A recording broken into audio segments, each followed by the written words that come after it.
Donald Trump News Today. 4 steps Donald Trump can take to help end the U.S. heroin epidemic. Despite fiery rhetoric, Trump's promises to get tough on drugs have only led to vague policy measures. The U.S. is in the middle of a heroin epidemic. In 2016, the UN Office of Drugs and Crime published a report that estimated that heroin consumption in the U.S. had increased by 145% between 2007 and 2014. The UN was not alone in its grim findings. In 2015, the Centers for Disease Control and Prevention recorded 12,989 heroin-related deaths in the U.S. The vast majority of the U.S. heroin supply pours in from its southern border. Mexico provides the greatest amount of the drug, with Colombia exporting the second most amount. In his election campaign, Donald Trump promised that he would get tough on drugs, specifically mentioning trafficking from Mexico. His Twitter page alone makes clear his stance on the issue, as he conflates the drug trade with issues of immigration and national security.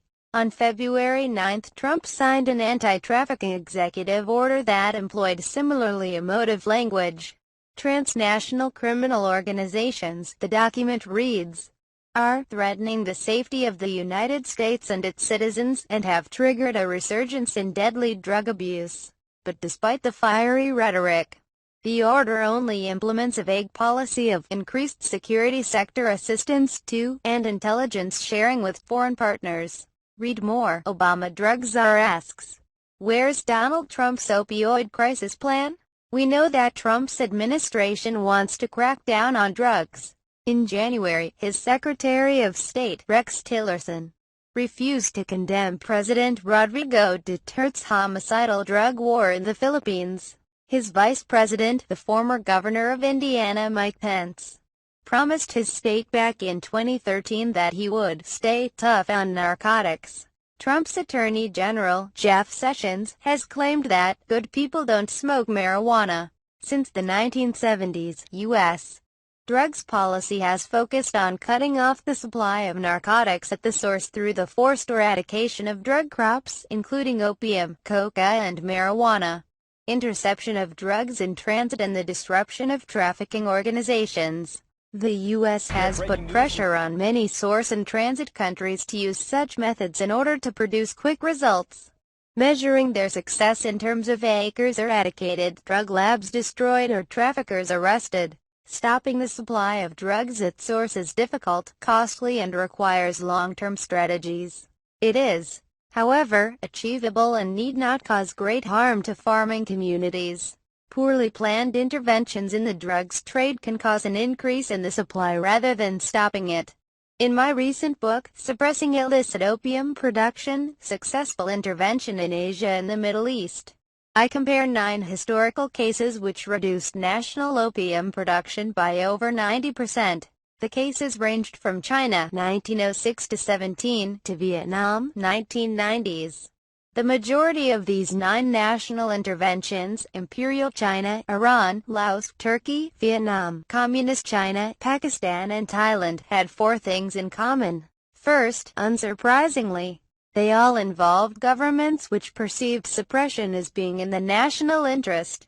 International pressure was seldom enough to motivate states into action. Rather, governments chose to suppress opium due to concern for domestic opiate consumption and/or a belief that they could make economic or security gains from doing so. Second, in all cases the state possessed authority in opium-producing areas, while Imperial China, Iran, Laos, Turkey, and Vietnam already enjoyed sufficient authority in opium-growing areas. Communist China, Pakistan, and Thailand identified state extension as the first step in a longer-term strategy.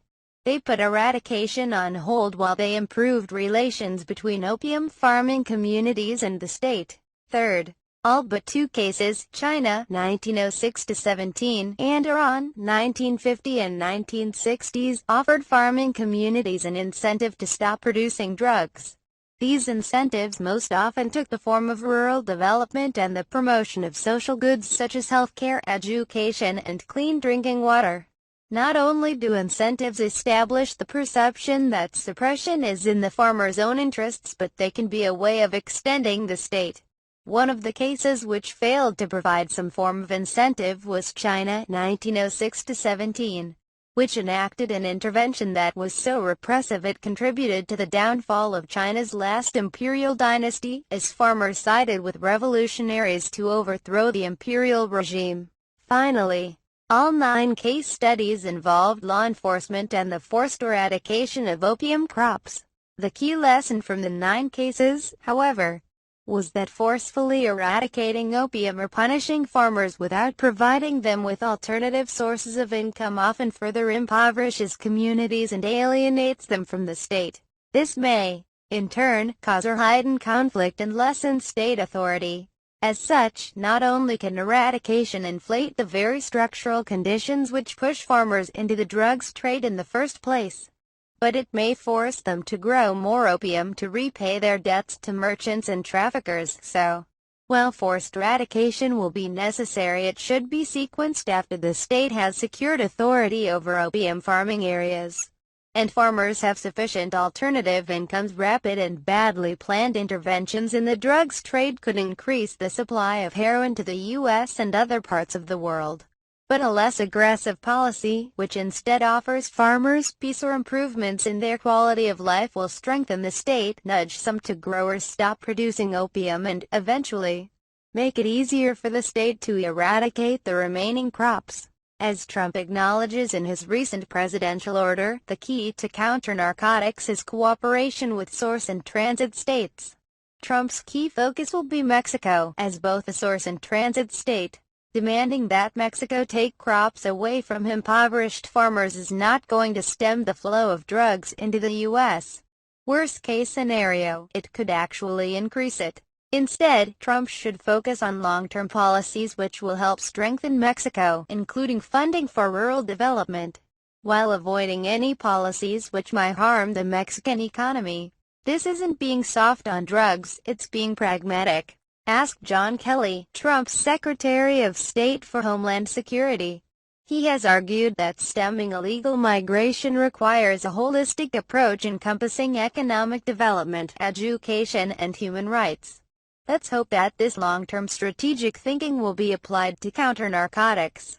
James Wendell is a senior lecturer in criminology and criminal justice at the University of East London, UEL, and fellow of the UEL Terrorism and Extremism Research Center. He is the author of Suppressing Illicit Opium Production, Successful Intervention in Asia and the Middle East.